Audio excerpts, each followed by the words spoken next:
By the way, it's a pleasure to do this because I would like to see Tesla get some decent press. Yeah, that's what we're trying to do. I hope we are just helping that. Well, my name is Tom Bearden. I'm a retired lieutenant colonel. Presently also rather suddenly retired from aerospace with the aerospace step down widespread throughout the country. I've been doing research for many years into several areas, one on some of the work of Nikola Tesla, one on the area of trying to produce both a theory and some practical results for over-unity electrical machines, a small amount of work in anti-gravity, and then some medical applications, primarily in a new kind of electromagnetics.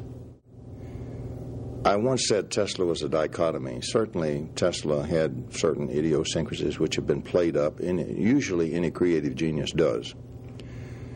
If you accept those and don't dwell on those, Tesla was a magnificent genius, in my opinion. I think he was so far ahead of his time in what he could do and what he understood, not necessarily in the language and the phraseology we use today, but in his own language and his own phraseology. I think he was well ahead of the times, 100 years ahead of his times, and maybe in this conversation we'll even go into that. If Nikola Tesla, is what you said he is, why is he so relatively unknown to the general public? Through a whole series of events. Tesla in his life story admitted one time he had been a gambler, and then he quit because he was a compulsive gambler. The last great gamble that Tesla took, he lost. And that, of course, was his great installation on Long Island, Wardenclyffe. He had, at that time, put everything he had into, you might say, one kettle. It was funded by Morgan. There was some struggle between Morgan and another financier who were in a great struggle with each other.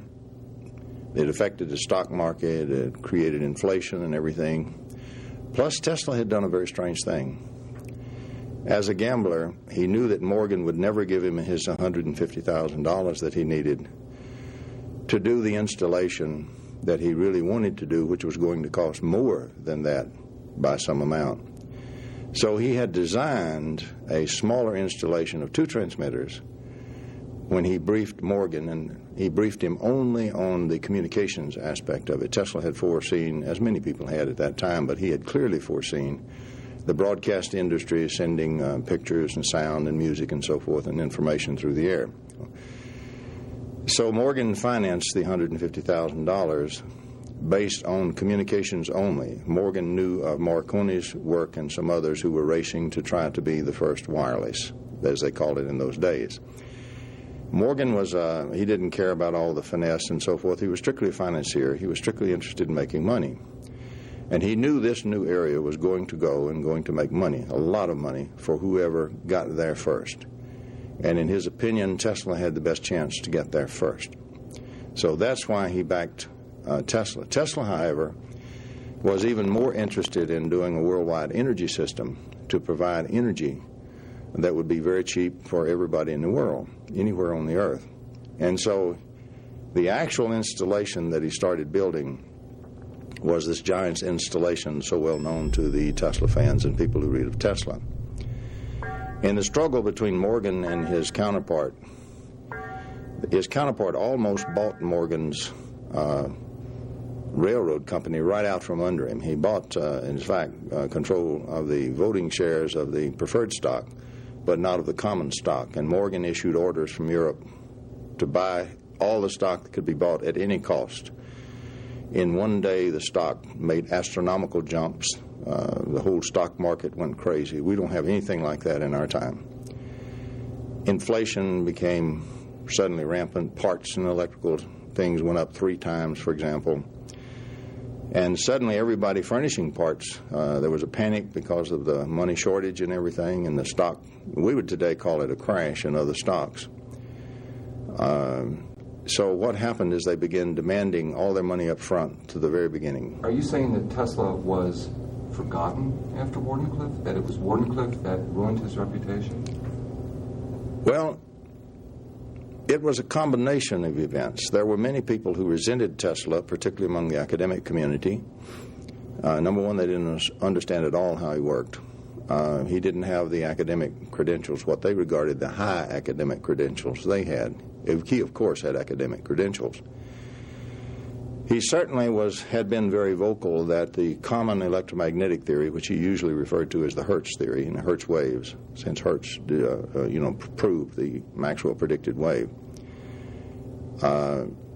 Tesla was adamant that there were no transverse Maxwell-Hertz waves in the ether, and that Tesla, was not using that kind of theory at all. That theory was very limited and did not apply to what he was doing. In other words, what he was saying to the entire scientific mind of the day was that what you're doing, gentlemen, is erroneous. Not only that, I'm proving you're in error. But because he had become a household word, when you do, you become a single name, Tesla, not Nikola Tesla, you see.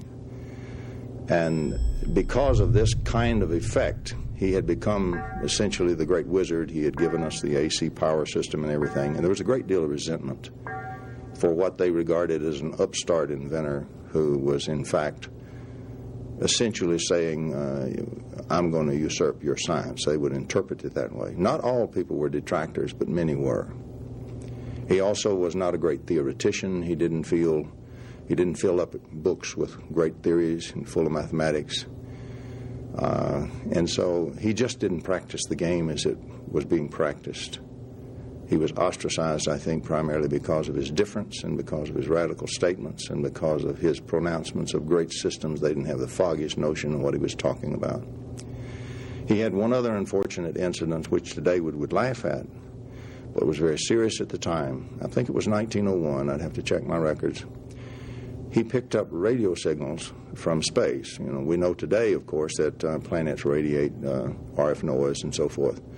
But when he announced this, it just caused a sensation, and all the scientists said immediately, what a kook, what a idiot.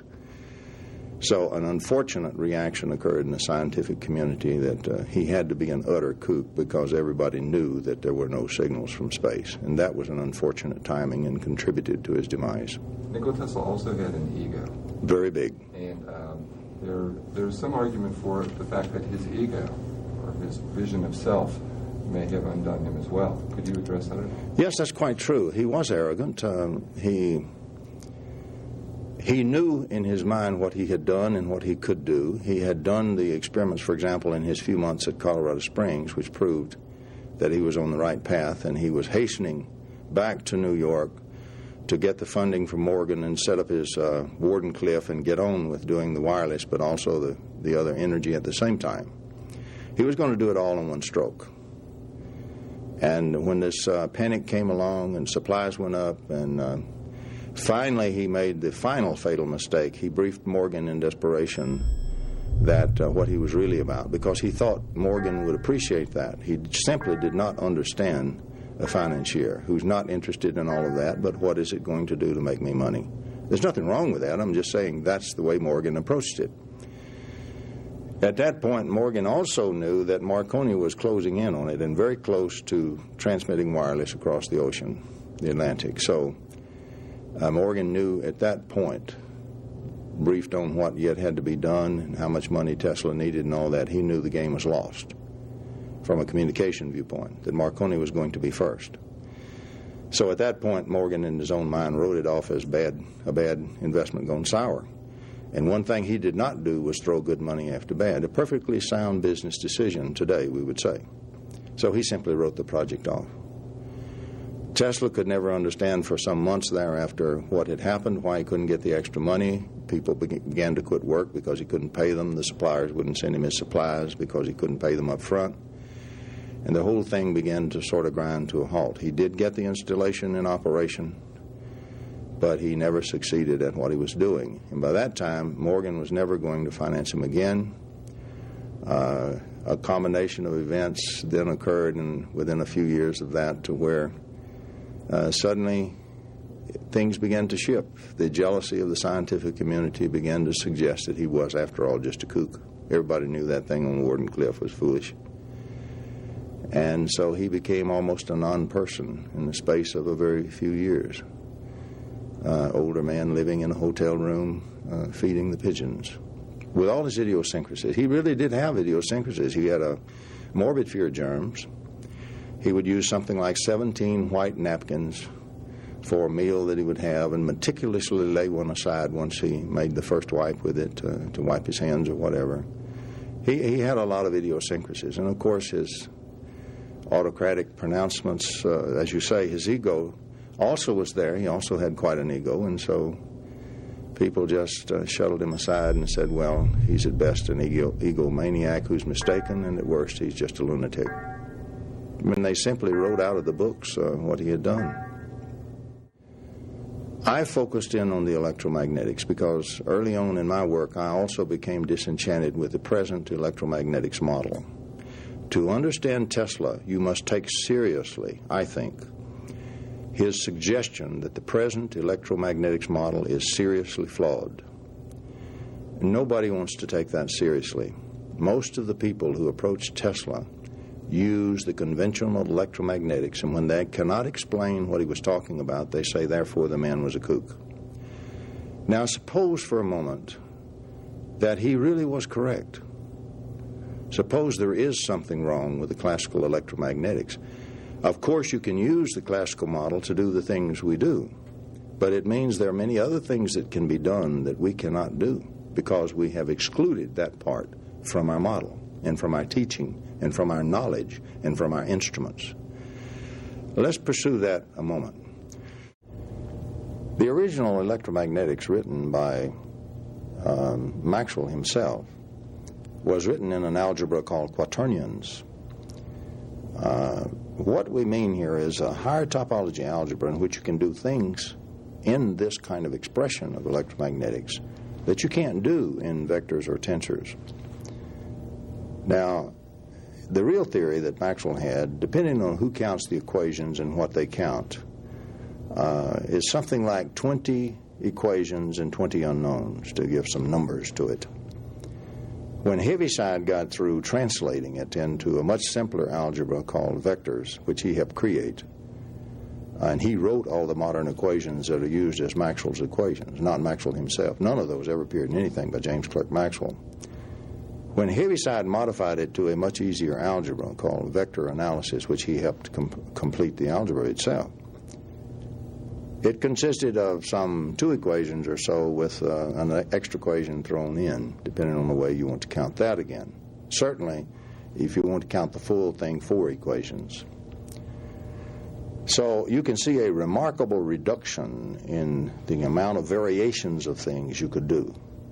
And that's what I mean when I say we previously had an electromagnetics that permitted lots of functioning that is no longer permitted by the kind of electromagnetics we all taught to apply and use today. It's a subset of what can be done.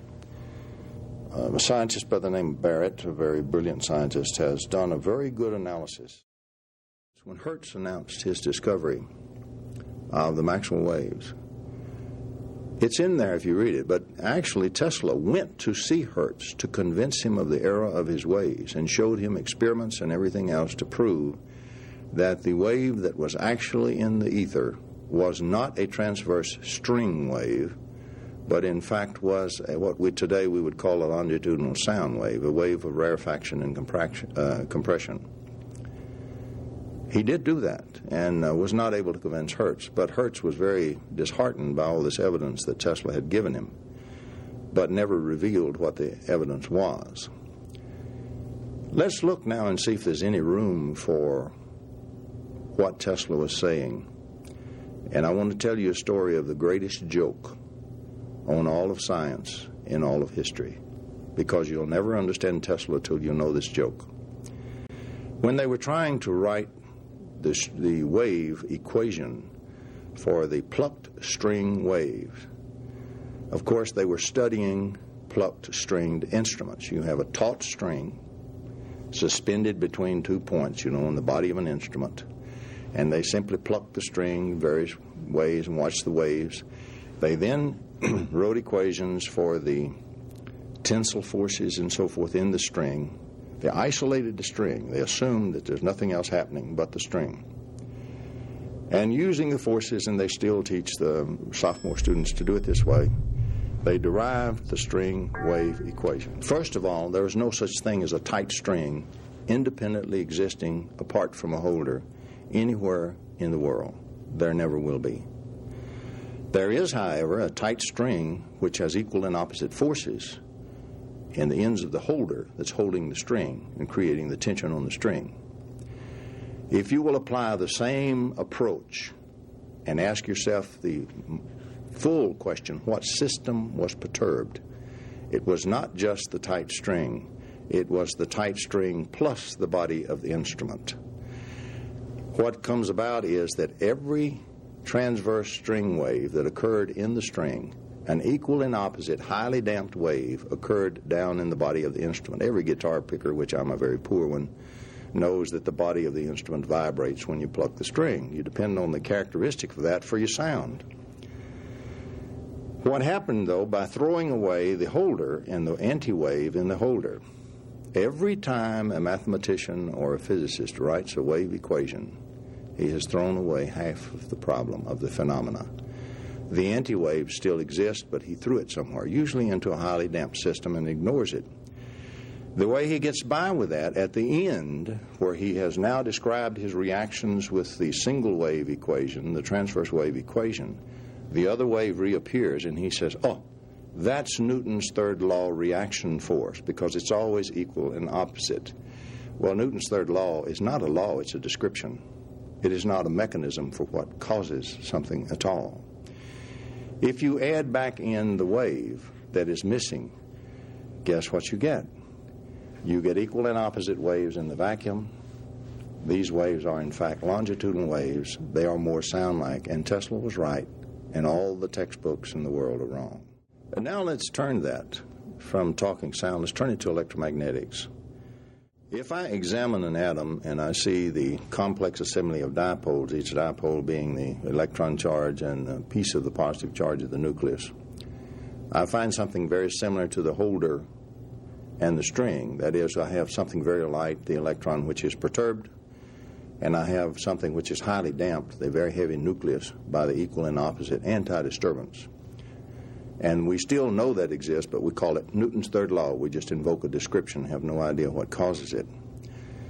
But anyway, if the wave comes in from the vacuum and is intercepted by one of these dipoles, in addition to the disturbance, the string wave that we will see off of the electron end, we will have the anti-wave, the recoil forces, on the other end. And so always we get equal and opposite. We do get the opposite wave, and what came in from the vacuum had both. The separation between the two charges caused the separation of the two waves, just as the separation between the string and the body of the instrument caused the separation of the wave and anti-wave in the plucked string instrument. So we still have the same thing, and we still hold to the fact there is a longitudinal wave in the vacuum, not just a single transverse wave. Now let us see what happens when we launch a wave, now that we know that from an antenna. When I launch a wave from a physical antenna, the matter in the antenna is made of these same atoms and these same dipoles. And in addition to launching the wave from the electron shells and the electron interactions, there is a highly damped anti-wave launched at much less disturbance, highly reduced, of the anti-wave. But as soon as it emerges from the antenna, there is no longer any damping because there's no longer any heavy nuclear mass. And so immediately it pops to full shape and full size, and so we still have the longitudinal wave in the vacuum that we launch. Can I prove that in what we receive? Yes, indeed, I can. And you must understand this if you ever understand Nikola Tesla. Now let me go to the reception of this wave in a circuit, and I have some free electrons in my circuit, and in comes the wave from the vacuum. The electrons in the circuit are pushing against their brothers down the road, which pushes back, and it's restrained. It's very difficult for it to move longitudinally. We know that today. We know that it only moves down the wire at something like 11 feet per hour. The signal that moves down the wire at near light speed will have completely exited the solar system and gone on by that time. So as you can see, we have a very sluggish electron restrained, which is spinning, we know today. When they wrote those equations, they didn't even have the notion of the electron. So it acts as a gyro. And by gyro theory, right out of the book, when you longitudinally disturb a gyro that's restrained, it will precess sideways. And all of our instruments measure and detect the electron precession waves. That's what we put on our oscilloscopes and what we read with our instruments. And yes, indeed, gentlemen, we do detect the electron wiggle waves, and they are transverse waves.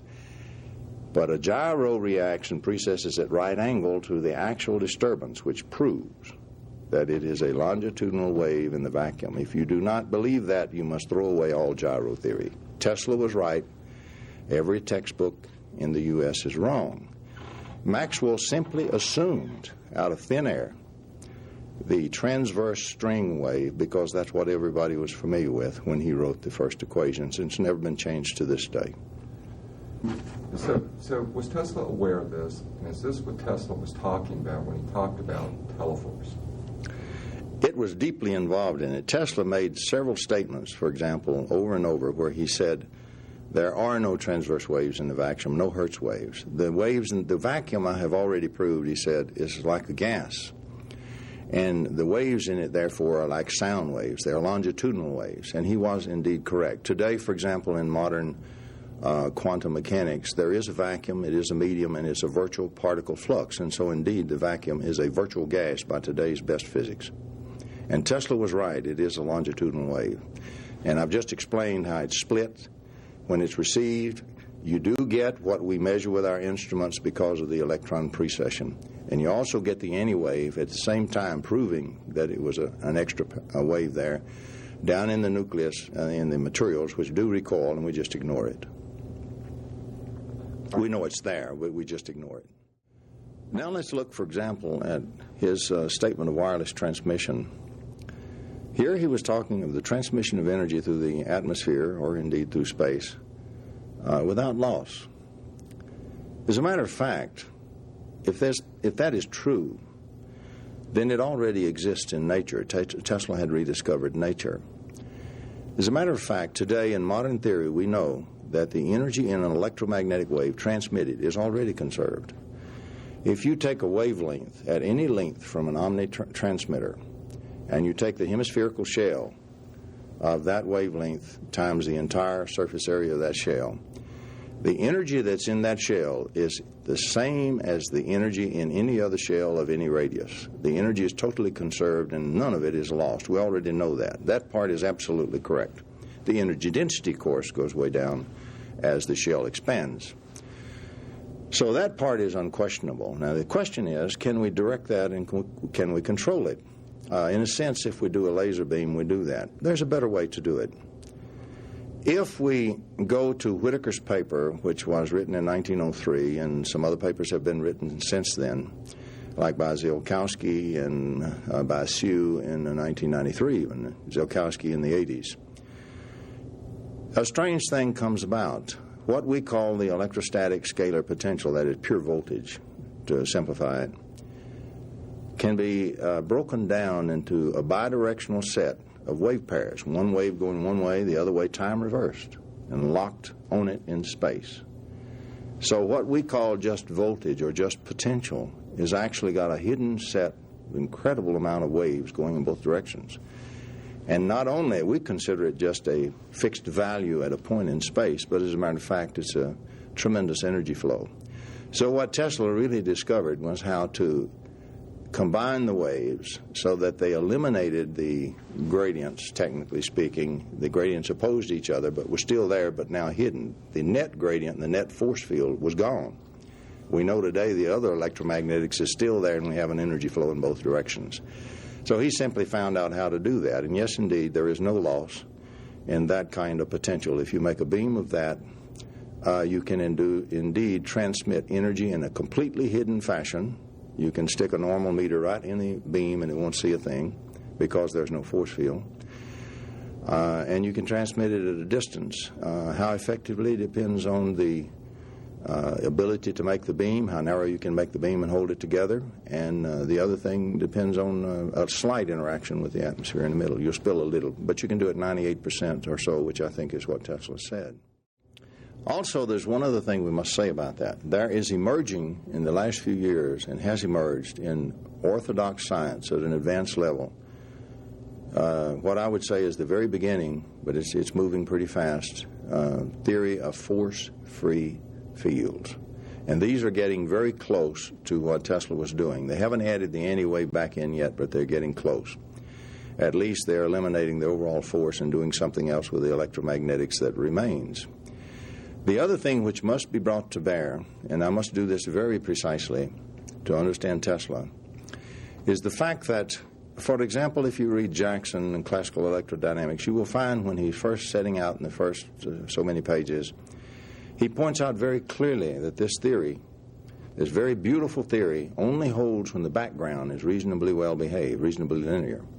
He points out that if the background becomes nonlinear, that you must then turn to the emerging field, or the field that has emerged, in nonlinear optics. Nonlinear optics, in some fashions, is an unfortunate term because the mechanisms are fundamental. They apply to all frequencies, and they apply to all kinds of waves. It's a matter of when the background gets sufficiently nonlinear to induce these phenomena. So as long as you continue to try to keep the background linear, which we're great at doing, we try really to sweep out these phenomena. Tesla had stumbled into this area very early on and mastered part of this area long before the terminology I'm using existed. He knew how to do, number one, what today we call phase conjugation. He knew how to do what we call pumped phase conjugation, and he even knew how to do what we call technically today, amongst very few people, self-targeting. So he had some tools at his fingertips which he could use on the lab bench and build equipment he worked on an enormous number of years on, which could do things that the normal electromagnetics cannot do. We do some of them today in nonlinear optics. Now let me talk about self-targeting so you can understand some of his transmission without loss. One of the problems we have, like for example in something like missile defense, if I have a spaceborne laser, let me say, and I have a rising enemy booster 10, 15,000 miles away, I've got a problem. I've got lots of power. I can put the laser beam onto the booster, but I must hold it on one particular spot, 15,000 miles away, on that exact spot, a long enough time called dwell time to burn through the casing and destroy the booster. So I have a problem. How do I hold this beam there and keep it from wandering around in the body of the booster? Well, it turns out you can do it very easily with a thing called self-targeting. Every signal that comes from there, if I phase conjugate and transmit a phase conjugate replica, it goes unerringly back to the spot, including it led it a little bit because the component of its motion was on the beam that came to me.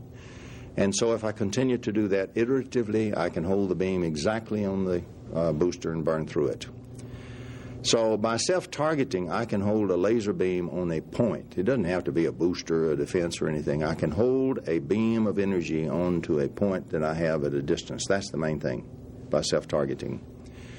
And in my own opinion, I reached the opinion that Tesla, in his telegeodynamics, had discovered how to do that with the mechanical waves.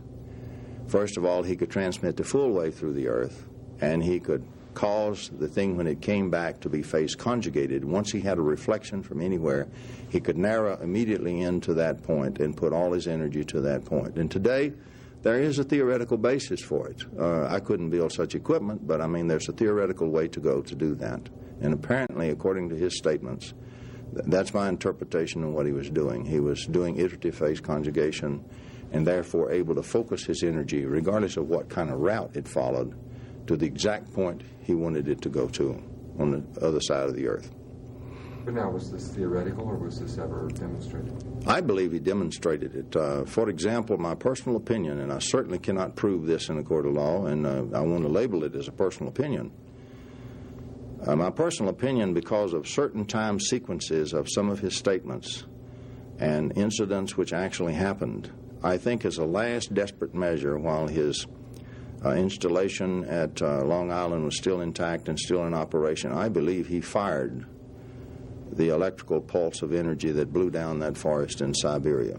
Oliver Nicholson has done some very good work, for example, to look at the admittedly circumstantial evidence. We can't prove it at all. I just happen to hold to the thesis that it was his last-ditch effort to try to solve his problems that he'd lost with Morgan by focusing attention onto the absolute power that could be unleashed with this. And it failed. Nobody was interested. I was very curious about the time correlation between his installation still existing on Long Island, still in operation, and this Siberian particular blast and its characteristics, which it was not a nuclear weapon, it was not a meteorite. So in doing a little work on that, thanks to Oliver Nicholson, he sent me some very good information on that, and it's not the kind of thing you can ever say with any certainty happened, certainly not. But there is at least circumstantial evidence that he may have done that. In speaking of nuclear energy and Tesla's objection to it, and some of the things he had in mind with energy, it's pretty obvious that Tesla not only knew how, but advocated very strongly that you could do this electromagnetically, and you could do it cleanly and cheaply without all the nuclear residue and the nuclear waste and the long-term effects and this kind of thing. You know, it's tough to dispose of nuclear waste. Now, I have mixed feelings on this. For example, I am a nuclear engineer. I have a master's degree from Georgia Tech, but I'm not a practicing nuclear engineer, nor have I ever been. The Army really didn't see fit to let me do that. Nonetheless, I know a little bit about what they're about and so forth, and a nuclear power plant is not a great breakthrough in technology at all. It's a great heater. And what we really do, we use the nuclear reactions to produce heat, and we either boil water and make steam, or we just use the hot water. And then it's the heat energy that we must convert to provide our electric power. Now, the demand for electric power is great enough. It's a big enough problem, as everybody is aware. If we must continue to furnish this electric power at our present science level, there's no really acceptable alternative yet to the nuclear power plant. However, it doesn't mean that that's the preferable solution by any means. I think it's preferable the other way, which is why I work so hard to try to do it electromagnetically. Now, at this very conference that we're at when this interview is being made, I'm going to introduce what is almost the final results of my 30 years of work in this area. And what we have done is very similar to what Tesla did, and he provided the codes, the clues on which to look. What I've done is taken him to heart and convinced myself with a lot of investigation and study the waves in the vacuum are longitudinal. So when electromagnetic waves break loose from their mass restriction and holding, they are longitudinal waves. And when they get tied up in mass, they get split into these two waves, one of which is acting upon the electrons to cause them to move sideways, and they slip a little bit every once in a while down the wire, creates Newton's third law reaction in the nucleus. Well, when you go through enough analysis of this, what you really find, and what as of Friday of this week, yesterday, I have filed, my associates and I should say, have filed a very fundamental patent on the creation in a circuit of longitudinal waves to flow the energy freely, literally in the Tesla fashion, and then use it separately in a load to power a load. And technically, it's still called displacement current. What we have done, we have split the normal current, technically dq dt, into two components, one being displacement current, d phi dt, and one being that mass slippage every once in a while of these precessing electrons down the wire. And what we really have done is used a barrier invented by Bill Fogel to stop the mass flow, which is all the workflow, the rate at which energy is being lost in the circuit. We allow only the flow past Fogel's semiconductor, which is a patented device, patented in 92. And then we use this free energy flow, which just does not disperse. Conventional theory already recognizes displacement current as pure energy transport without losses. For example, the way to use it, and I want everybody to know so they can check it, if I then run the displacement current through the primary of its step-up transformer, I produce ordinary garden variety magnetic field and store that free energy in that magnetic field. That couples to the secondary, which then couples to the electrons in that circuit through the load, which are now free to move. I don't restrain them. And I pump the electrons through the load absolutely conventionally and do power in the load. So what I have is absolute conservation of energy, but I do not conserve work loss, the dissipation of the energy. I take the energy in almost freely from the battery or power source. In this case, it would be an oscillator because I'm speaking AC. We can do a DC. I strip off and block the component of the current that's responsible for all losses in the circuit. Then I take the displacement current and I couple it, gather it, and store it in this case magnetic field, couple it to the other side and discharge it through the load completely separately. None of my load discharge current goes back through my source. No degradation is done to the source. And yes, indeed, you can legitimately do over-unity electrical systems, and it's exactly analogous to a heat pump, which is a proven over-unity system that we use in our homes. I just told the world how to build a free energy machine, is what I told. Okay, now, if we assume that what I've explained about the way we have approached the use of the energy which is freely available from the vacuum energy is now acceptable even in physical review, thanks to some fine work by people of the stature of Hal Puthoff, for example. It's very, very straightforward, very technical, and it's now an acceptable thing. We know the vacuum, and it is accepted. It is filled with energy. And Tesla always said that it was. So once again, Tesla has been vindicated by modern quantum mechanics after all of these years. I think if we look at some of the other incidents, as for example, Tesla talked about being able to tap the energy of cosmic rays. He talked, in fact, his nephew reported as a child riding in the car where Tesla had put in an engine of some kind which was self-powered.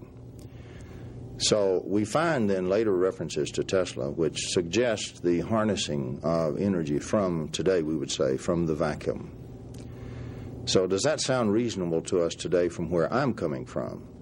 Yes, indeed, because that's exactly what we have done. We take it in the potential across the source. We simply use the hidden wave flow from the Whittaker stuff. We want to extract that and use it in this displacement current form while it's still energy flow and none of it's being lost. We do not wish to make work until we store it up and discharge it in the load separately. We do it just like a heat pump. And I really think that's probably the way Tesla did it in that car engine. He also knew there was enormous energy in what was called cosmic rays, and he connected that with the whole idea of the energetic vacuum, we would say today. And I think that's just one of the ways he referred to it. For example, we know from T. Henry Moray's work that he was inspired by Tesla's statement that the energy of the ether itself was literally filled with rivers of energy free for the taking. It inspired him in his great undertaking. Today, the fashion is to sweep that aside and say, well, I know what he was doing. Tesla just didn't know. He was using this stuff that I know all about. And so I talk about the Earth ionospheric wave guide and resonance, and that's not what he was doing at all. You can't do free energy for the whole world with Earth ionospheric resonance. It isn't going to happen.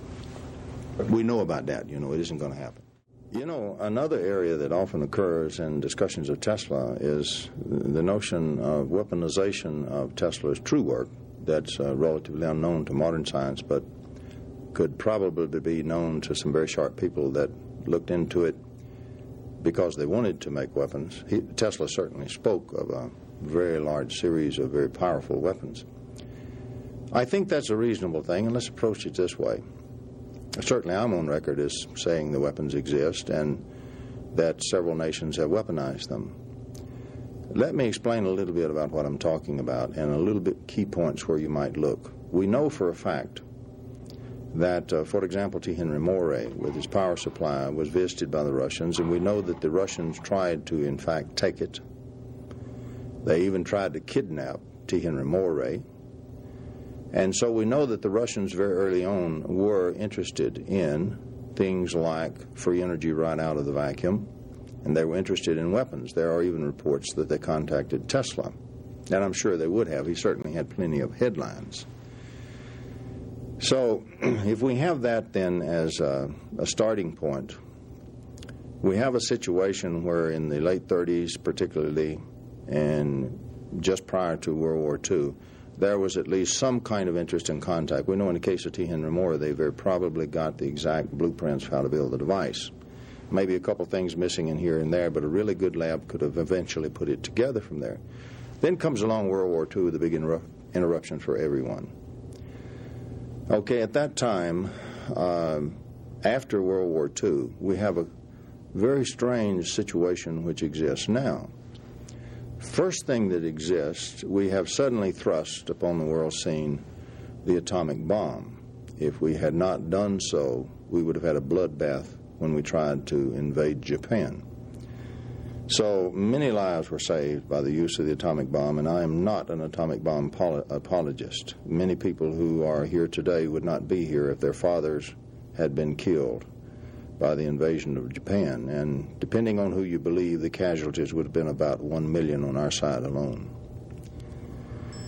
Anyway, we arrived at this state in the world where now there's a very powerful weapon which suddenly frustrates one of the things that Stalin has planned to do. Stalin, of course, had a spy in the atomic bomb project. He knew we were getting ready, so it wasn't a big surprise to him at Potsdam when Truman told him that we had just exploded the first atomic bomb. But he had been planning after Europe, after the European War and everything wound down, he would hold his armies for about 2 years. We always beat our swords back into plowshares and go home. Historically, it's the last war, never going to be another one. And unfortunately, human nature doesn't change, and so there is another one. And Stalin, in about 2 years, would keep all his armies intact and simply take over Europe in about 6 weeks. That was his plan. However, now he couldn't do that, because if he massed his forces, we would have bombed him back into the Stone Age. So he had a problem. There is at least reason to believe that Stalin called in his scientific heads when he got back from Potsdam and really laid the law down to them. He said, the destiny of communism has been frustrated by this great new American development. That isn't going to be the last great breakthrough, but I tell you, gentlemen, one thing, the next one is going to be Soviet. So he forcefully ordered them to search for the next great area, in my opinion, to look for that breakthrough. Because thereafter you find Soviet scientists combing through everything. For example, they took the entire scientific literature of the West, loaded on copies onto boats, took it back to Russia, set up huge translations institutes, staffed with very highly qualified scientists, and their job was to go through, look for anything anomalous. The anomalies they laid aside, then they went through them with a fine-tooth comb and to see what looked promising. And, of course, they would have found such things. We've never done anything like that. They would have found such things as the Whittaker Papers, a lot of marvelous things I haven't even found yet that's in the literature that nobody's ever paid any attention to. So my thesis is that that's what happened. They started into this area for building a new superweapon immediately after World War II. Certainly they would have resurrected this Moray stuff they had gotten out of T. Henry Moray's lab through their agent. They would have probably resurrected other things I don't even know about. That's just conjecture, but probably so. At any rate, they did start such a program. The Russians have always been the greatest nonlinear mathematicians in the world. They were at the beginning, they are to this day. And so they would have seen much more clearly into the nonlinear aspects of everything we're talking about than American scientists had seen to date, which means they would have picked up what today we call the optical type functioning, which means they would have picked up the longitudinal waves. They certainly falsified general relativity theory. Only later, many years later, did they openly publish the fact that it's wrong and show why it's wrong and become, recognized critics of the conventional general relativity. In this country, we did exactly the opposite. We defended it to the last man. So they went much deeper, I think, during this period into these areas than we did. And I think they started building because, as you know from my own previous publications, I put together independently a rather large body of evidence, admittedly circumstantial, but real nonetheless, that can only be explained by the testing of such weapons. There is absolutely no other explanation for it. Now, I could be wrong on one incident, but 200 of exactly the same kind, I think not. So the evidence is overwhelming. You even hear now their own leaders, like Zhirinovsky recently has referred to these weapons as the ellipton weapons. There is no question today that the Soviet Union has these weapons. And if what I put together is correct, and I'm absolutely convinced it is, 3 other nations of the world also developed those weapons and resoundingly checked the Soviet Union. The other 3 are friendly to the United States, not hostile. And I think that played one great part in the fall of the Soviet Empire, because their original target date, as I brought out, had been 85, to achieve the freedom to move and do what they wished in the world in 1985. And they met the schedule, as I've adequately reported. But once checked, then we have a very strange situation. Now communism falls because of its financial shortcomings, and they just flat can't keep it glued together anymore.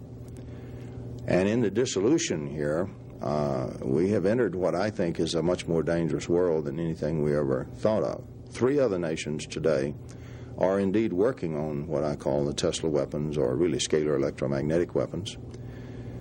And these nations are not really friendly to the U.S. at all. So it's a much more dangerous world that has emerged. The nuclear control that was executed by the Soviet Union is now probably been diluted. You can hire, if you're careful, you can hire some Soviet scientists right off the project.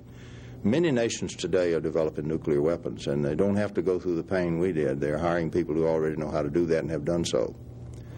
So very shortly, you will see emerging throughout the so-called Third World, as it's so loosely referred to, you will see nuclear weapons. You will see the extended Scud, for example, being developed in North Korea, aided by the Chinese, and is being expropriated to the Mideast. And in my opinion, you will see a nuclear and biological warfare in the Middle East in 3 or 4 years, somewhere on that time range. I could be off a year or 2, but it isn't going to be forever. So to me, it's a much more dangerous world that we live in, particularly if we see the advent, in addition to the nukes and the biological warfare, which is certainly frightening enough, if we see the advent of several other nations now possessing weapons of the ilk and power spoken of, although it a little bit obliquely, by Nikola Tesla. I would like to explain the basis for the weapons, because it's open. If you take the 2 papers by Whittaker that I'm so fond of quoting in all my stuff, you will find that the first one tells you, if you do it in reverse, tells you how to make, if you wish, a scalar beam by simply assembling the necessary wave set. The second paper will tell you that if you then take 2 such scalar beams, actually hidden multi-waves, and interfere them at a distance, yes, scalar interferometry really exists. It's just really multiple wave interferometry when you understand the wave sets. What will occur at a distance will be the reappearance of the electromagnetic gradients, which we call force fields. In other words, you'll create the electromagnetics at a distance. If you bias your ground potential of your transmitters higher than the distant focal point, what we call energy, heat energy, exhaustion of energy, which should be called work, heat energy will emerge in the other area and scatter at that area. Energy will go in here and scatters work out the other end. It's just like you had a direct pipeline at a distance. Is this indicative of Tesla? Of course. If you bias your projectors the other way, the energy flows in the other direction. In other words, you extract energy from out there, and the energy, you have to do something to collect and dissipate the heat back at the transmitter end. Every transmitter is now a 2-way transmitter of energy.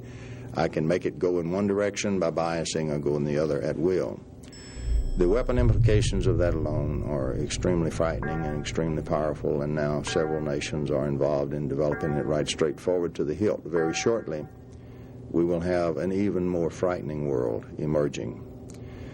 The other thing you can do with it, which I think Tesla alluded to at least in a few cases, when you do these things with the potentials rather than with the force fields, you actually involve time. You produce time effects, or you can produce effects on anything that exists in time, because you affect the time dimension. When you do this, you can affect thought, and you can affect human beings where they live, because thought occurs in time. It occupies time. It's just not spatial, but it is time-like. As you can probably see, if indeed the world has already acquired, several nations, the ability to build the defensive weapons in the area that has been discussed here, the Tesla-type weapons, then there's really no longer a great compelling need to do any further weapons work by any private citizen. So there are some other very compelling areas, however, of great need for humanity that are directly involved with Tesla's approach and Tesla's work that cry out for research and development. Two of these areas are fantastic.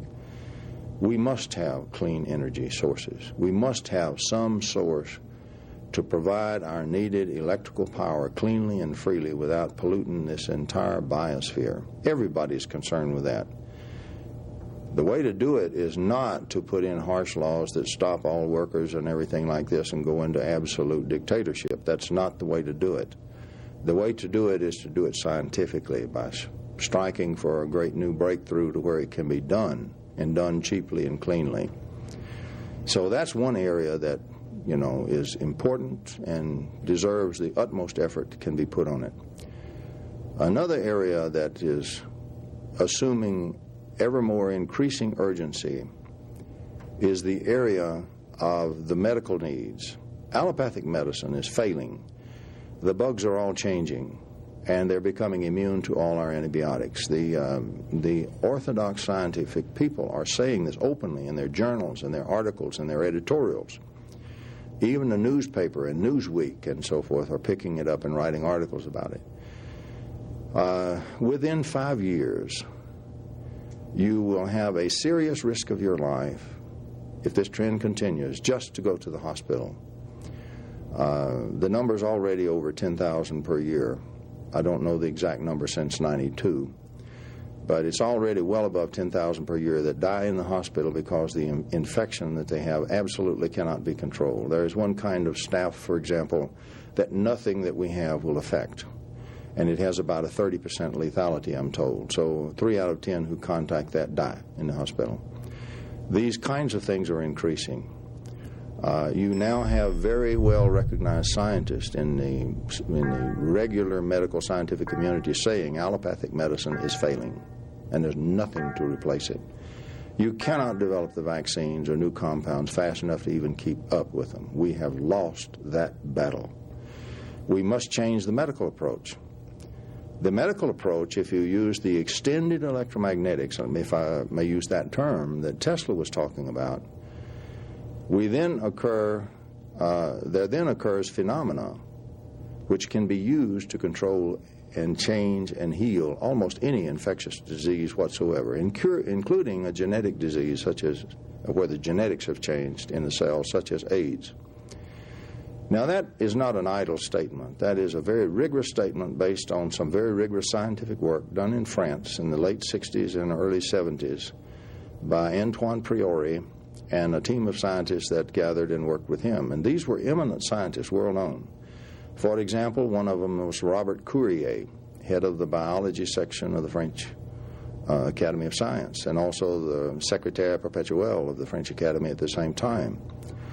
Potrezel, an eminent scientist, world known. Many such scientists worked directly with the inventor Antoine Priori. Priori completed his doctoral thesis, which was rejected because of the violent opposition of the medical establishment. But he demonstrated under rigorous scientific protocols that you could completely cure, almost with ridiculous ease, terminal tumors in lab animals. He did it hundreds of times under all the proper rigid controls. I mean, Courier personally sent his own personal assistant to do the tumor grafts and ensure that everything was absolutely impeccable. Very simple. You take 30 rats, 15 each, one control group, one test group. All the rats get inoculated or grafted with the same terminal tumor. They're going to be dead with 100% certainty in 30 days. The 15 get treated, the other 15 don't. They stay in exactly the same room, same food, same everything. The 15 treated all get well. The 15 not treated all die with another provision. You can then take another group of 15 rats with the same tumors grafted to them. You can take one drop of blood from each of the rats that got well and put in each one of the other rats, and they will all get well from that single drop of blood. The ordinary medical establishment was furious.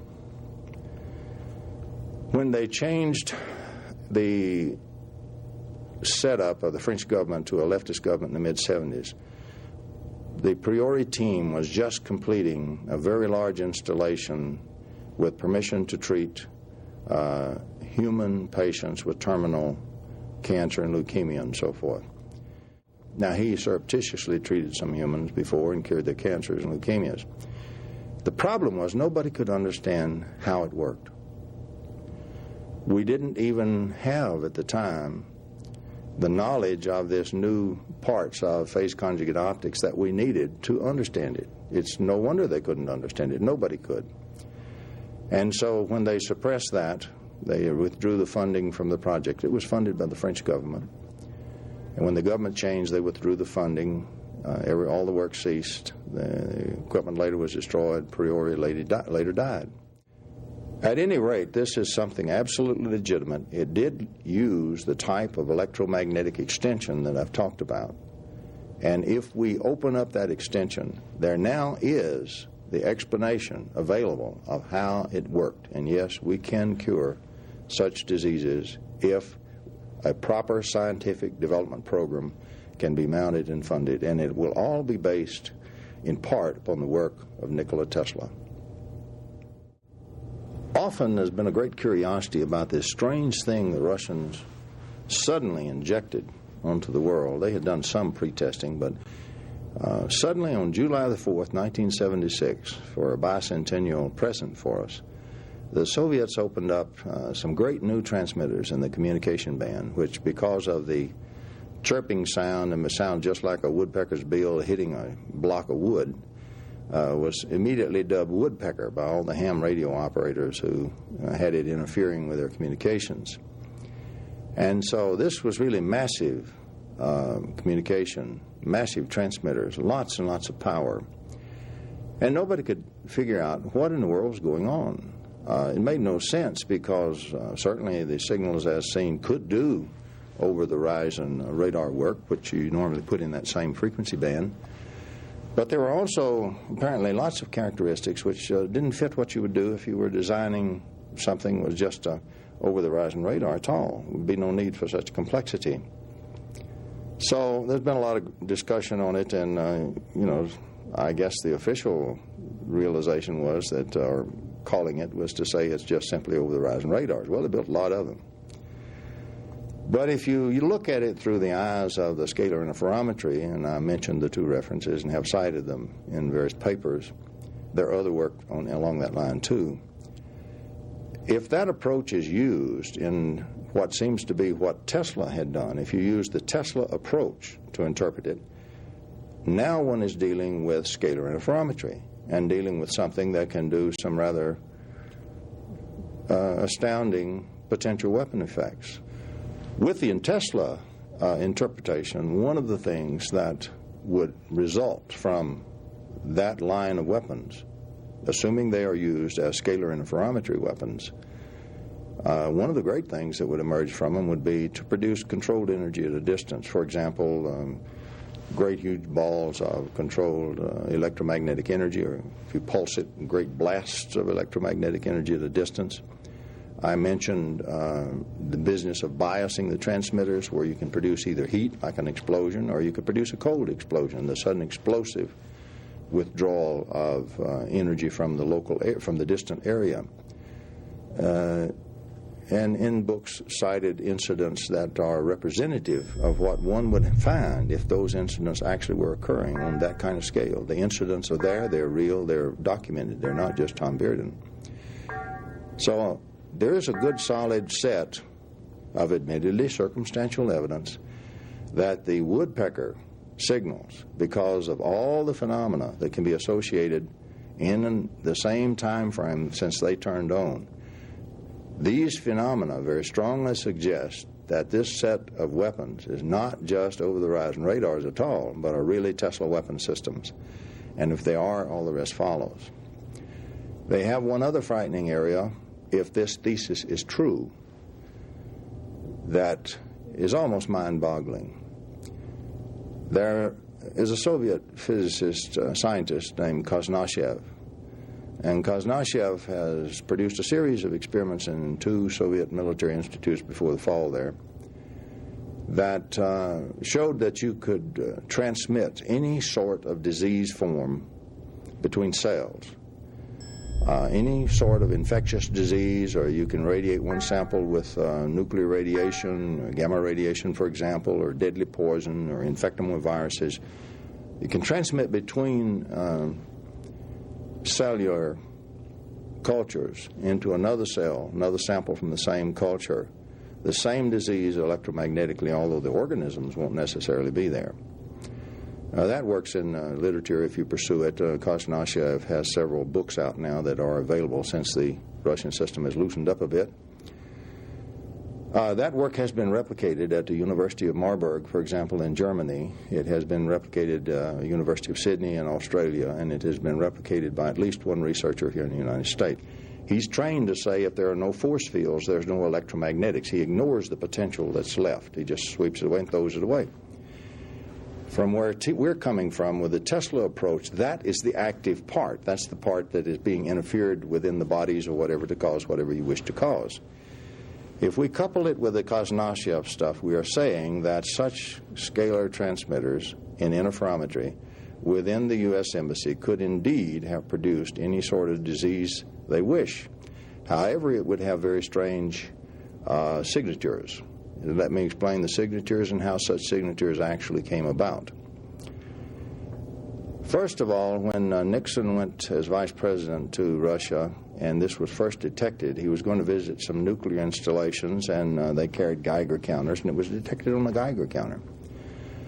It's an ionization device. It detects the ionization and discharge of its own gases, and anything that will ionize its gas, it will detect. It doesn't have to be nuclear radiation. And so they thought at first that it was deadly nuclear radiation because all the counters went off. Indeed, it was not. They were irradiating the president with this stuff, with the Tesla stuff, to see if we knew what was going on.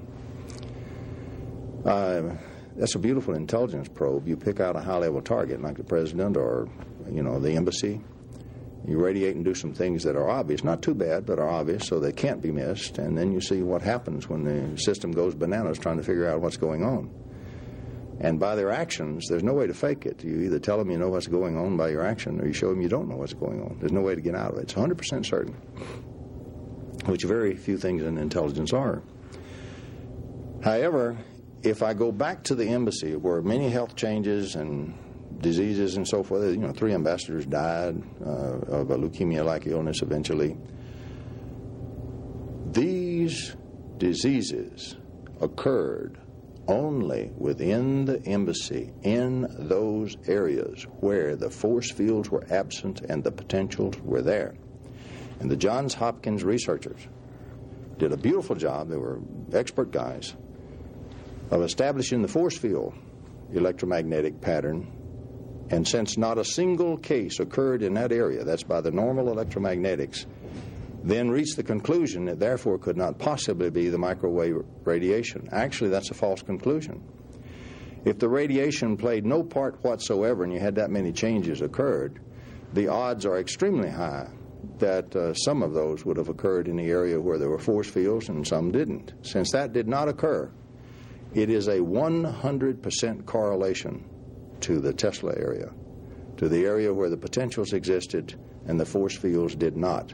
And I'm sorry, they reached exactly the wrong conclusion because the model they applied failed them. These were able scientists using only the conventional model, and the model actually showed that it was the other stuff, but led them to conclude properly for their model that it couldn't possibly be the electromagnetics. That's just one instance.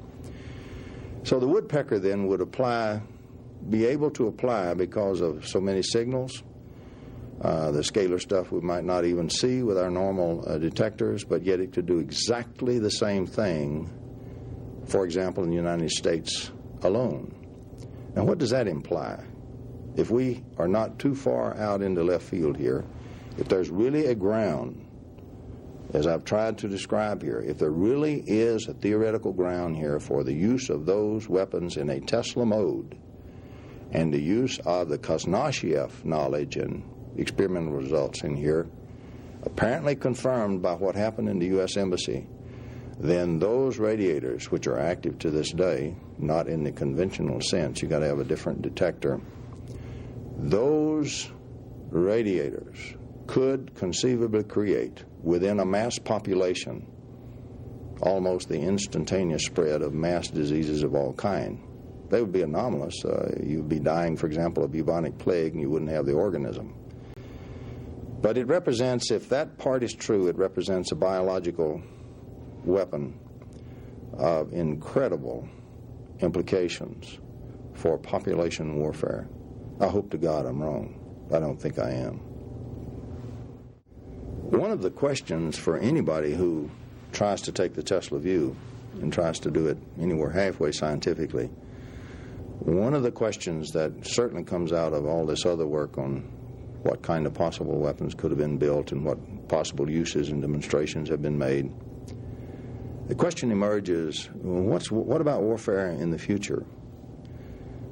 Well, what I can do is give you my opinion and leave it up to each person to evaluate that as they see fit. We have certain trends, however, that certainly are possible. We see with certainty other nations developing nuclear weapons. Shortly, almost everybody that wants to have a nuclear weapon and is a nation of any little size at all is going to have one. I would characterize that by the fact that weapons of mass destruction have now passed out of chess-playing hands, in other words, logical hands, into some hands which are irrational. And to me, that's a much more dangerous world. There is another thing. Suppose, the fear all analysts have is the suitcase delivery system. You simply slip in the weapon parts and assemble it, say, in New York City or Chicago or someplace. And perhaps the next time the U.S. decides to intervene somewhere in the Middle East or somewhere, the terrorists then blow several of these weapons. Incredible damage to the United States. This would suggest an area where not only have the great nations been involved in strategic deterrence, if I might use that term, which is now falling out of fashion, but all the small nations, or a lot of them, will be able to provide a very positive strategic deterrence to even great nations by the threat of nuclear warfare, clandestine warfare as I described, or biological weapons which are cheap and everybody can have and build. It is certainly a much more dangerous weapon that has emerged, world that has emerged, and the weapon spread now is just, it's seeping out just like a torrent. There's no stopping it in these kinds of weapons. One doesn't know what will be the future in the slow leakage that seems to be going on in the Tesla weapons. Certainly, it simply adds to the pile at the very best for us, the threat. And at the worst, it adds an impossible threat. So the world is facing a set of dangerous possibilities, dangerous threats to us all, to everybody, to every man, woman, and child, because the civilian population is no longer immune or even exempted from these kinds of things. We're facing a world of possibility of multiple nations, multiple kinds of irrational groups being able to apply enormous weapons of enormous implications to even the civilian population. Our military, for example, is facing a situation where, with a lot of development in biological warfare, if suddenly new agents that you have no knowledge of whatsoever are thrust upon you, you have no antidotes, you have no effective methods of treatment, and these are fairly rapidly acting agents. Let's say they kill in 2 days. Rapid infection, I'm just taking an example. You couldn't possibly come up with anything to do anything with the normal stuff during that time. The only alternative will be the extended electromagnetic treatment, because then you could treat it without identifying the agent and cure it before it even came out in the illness in your troops. Otherwise, even your military forces face decimation by sudden unknown agents which they are unable to counter.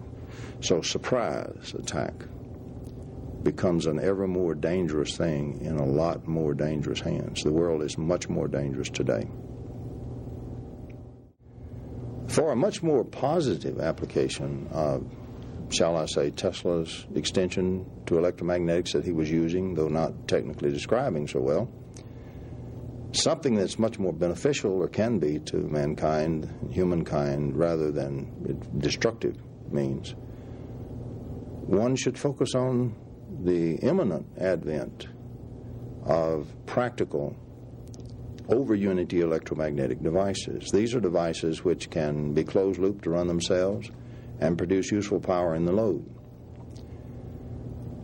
For one impact which is highly beneficial, it's obvious to the most casual observer that the use of such systems, where the power to run it is actually extracted from the vacuum itself, if carefully used, there will be no damage to the biosphere, and we will certainly eliminate an incredible amount gradually. It won't happen overnight, but we will gradually eliminate an incredible amount of burning of fossil fuels.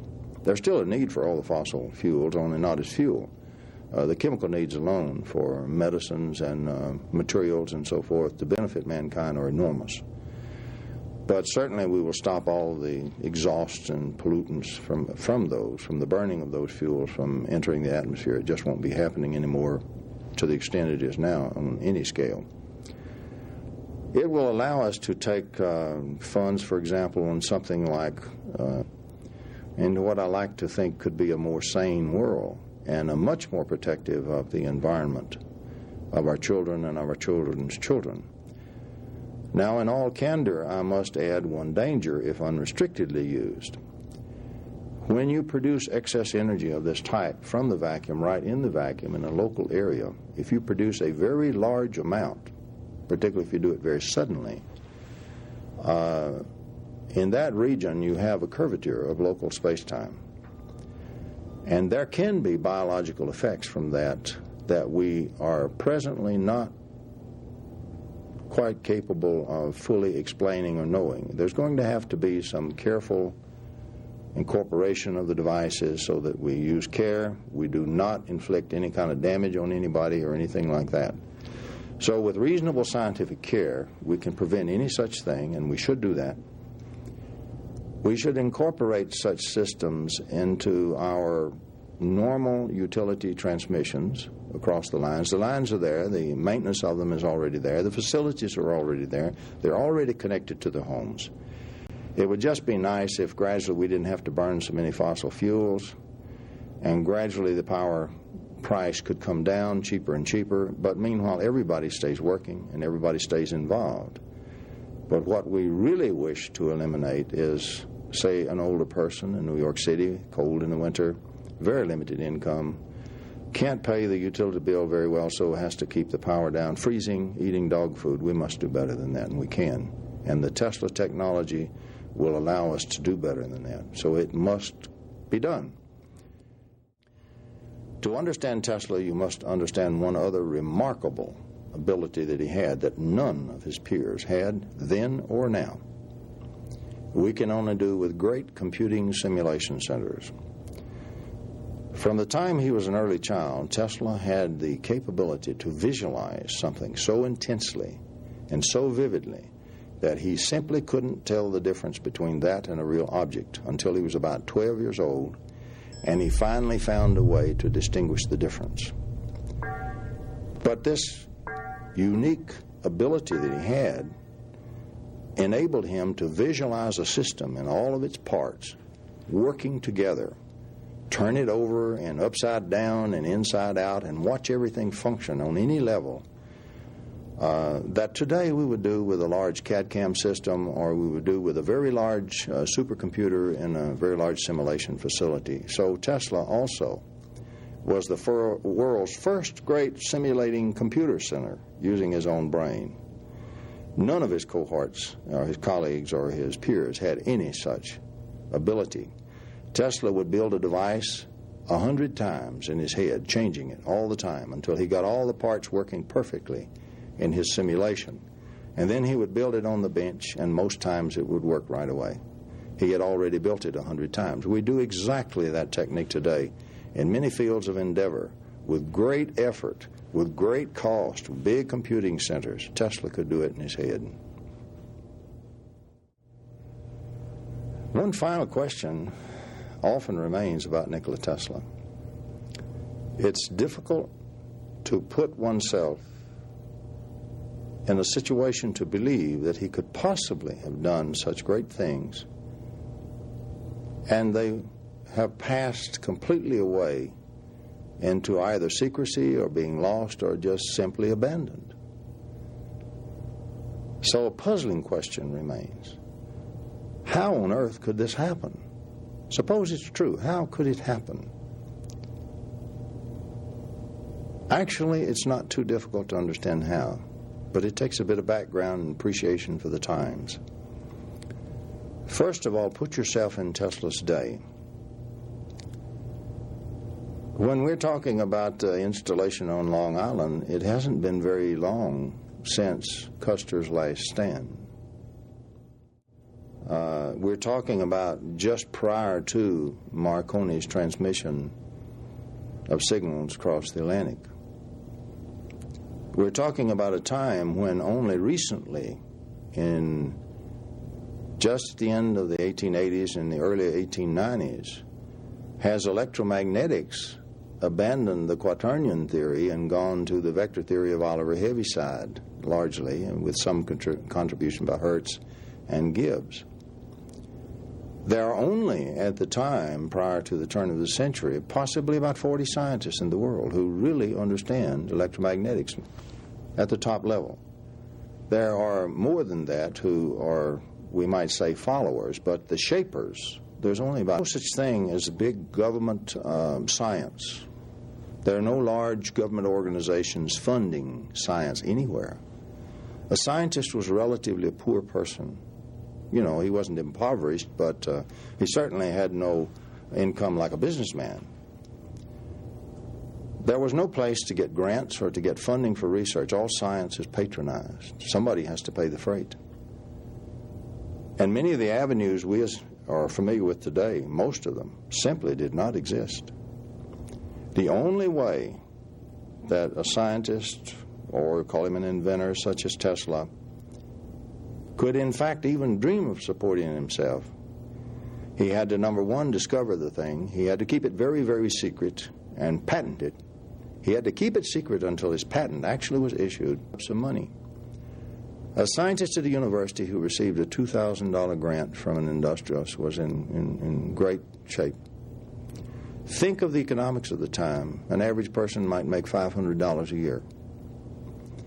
When we speak of $150,000, an enormous sum of money in that time. But we're speaking of a time when there's still not many checks and balances on the great capitalists. Literally, they buy the politicians at will. The control of financial power had little opposition in the courts or anything else. It was so bad at the time that there was a violent labor movement going on against the very same industrialists who kept manipulating the stock market and causing it to change and causing inflation and terribly hurting everybody.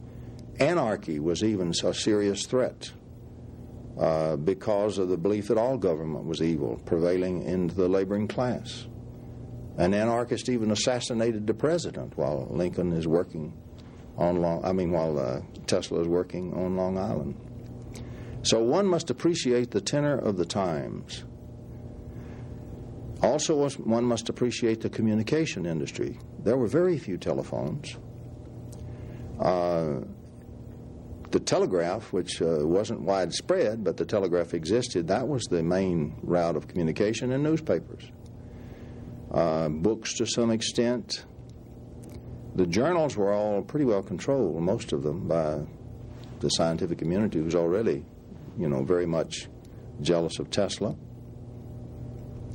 So you don't publish in the real scientific journals. You have to publish in something like what today would call Scientific American, like Electrical Experimenter or something. And many of the publications were a letter to the editor. So an inventor or a person trying to make a living in science as an independent person had a terrible job and a terrible task. There was a great secrecy clamp on him. just because of the situation and tenor of the times. This accounted really to a large degree for Tesla's secrecy. Most other inventors who had not yet become highly successful or whatever were also very secret, or who still needed large funding. So secrets and secretiveness was the order of the day. Only when you put it in this background can you understand then how easy it is to suppress. It's not printed in the newspaper. It's his single exposition of receiving signals from outer space caused most of the news media to simply swing over and go against him. The very news media who had simply made him a star, so to speak, before, now couldn't get enough to get on him and continue to hound him and call him every name in the books. And so from that single remark, a great drastic shift in the labeling of Nikola Tesla came about. Science itself is unforgiving. There's many histories of scientists' persecution of other scientists with whom they disagreed. The system is very prone to either destroy, condemn, or bury any scientist who seriously disagrees with it to this day. Well documented. We could make another documentary movie on just that.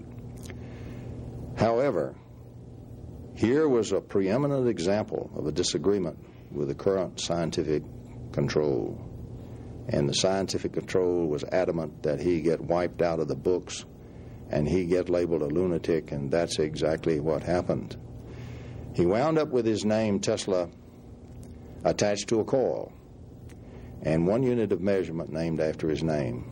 And as far as the scientist was concerned, that was enough. He didn't deserve anything else, most of them. So the scientific community rejected him. After Morgan turned his back, the financial community rejected him. Here was a loner then again, absolute loner. What was he to do? Exactly what he did: retire to his hotel room and feed the pigeons and think grand dreams. Live on a small pittance which kept life and limb together from his native Yugoslavia. And once a year have a press conference where he spoke of all the grand things that he thought of and he wished to have happened. But at least overtly, as far as we know overtly, never again was Nikola Tesla to ever have a chance to attempt any of the great things that always surged through his restless mind. I guess in summary of all of this, what does Tesla represent to the future, particularly benevolently? Let's forget the weapons. What can come from Tesla's work that's been yet unrealized that can benefit humankind, everybody on the face of this earth? There are some very positive benefits that loom. The greatest thing that Nikola Tesla ever did was to continue to point out that the present electromagnetics model is seriously flawed, and that electromagnetics is much more unlimited. Think for a moment of the service that the limited electromagnetics we have has been put to. Think of all the electronics, the communication industry, the power systems. It's changed the life of every person on the face of the earth. Consider for just a moment what an extension to what you can do can add to the benefit of everybody, everywhere, for all time. And I think when one ponders and considers that implication, then the full importance and the full implication of Nikola Tesla, yet to be realized, will indeed be realized.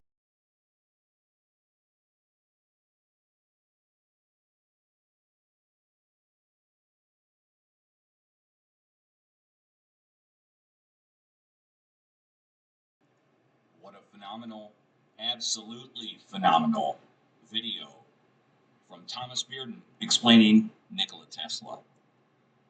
I see a lot of parallels between what I discovered in regards to weather modification via electromagnetic radiation, that is radio waves, and other means, ionization, and what Tesla discovered. Only the difference is I went public with it. I didn't keep it secret, as he talked about in Tesla's work, and how they had to keep it secret because other people would basically rip them off and then either suppress it or try to sell it, etc. And that was the name of the game up until pretty much currently, I would say, even in the 2020s and beyond, most likely.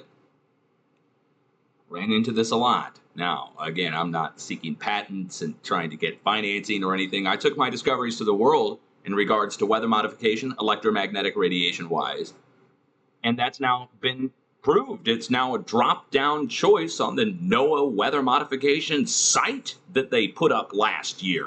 In 2021, NOAA put up a new weather modification site, and number 8 on the list of must be reported is using lasers and other forms of electromagnetic radiation. But there it is. After 12 years, this is what I found.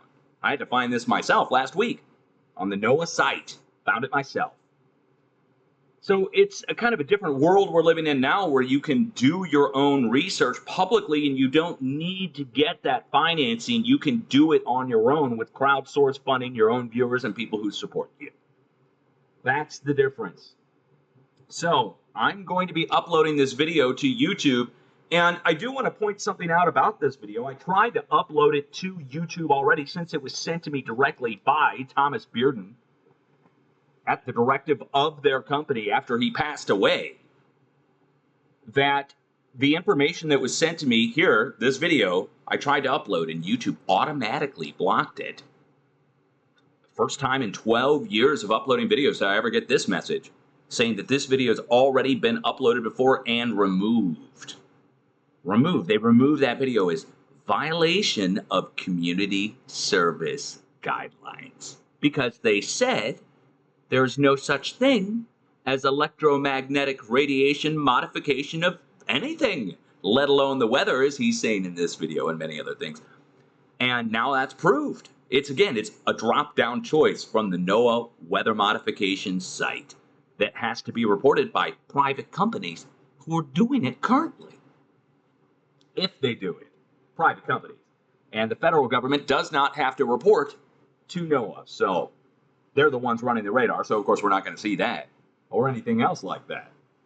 But there it is. So let's go upload this to YouTube. Everybody deserves to see it, and I would encourage you, if you didn't understand what he's talking about, maybe watch it a few times. I would actually, this is the second time, third time now I actually have watched it, but man, you probably are going to need to watch it multiple times to really get your head around some of the things he's talking about, like the projection of sicknesses and the projection of cures. And the French in the 1960s with their device to remove certain kinds of growths on your body, in your body. We know what that word starts with, C, and you can't say it if you talk about a cure for it. So that's suppression for you, too.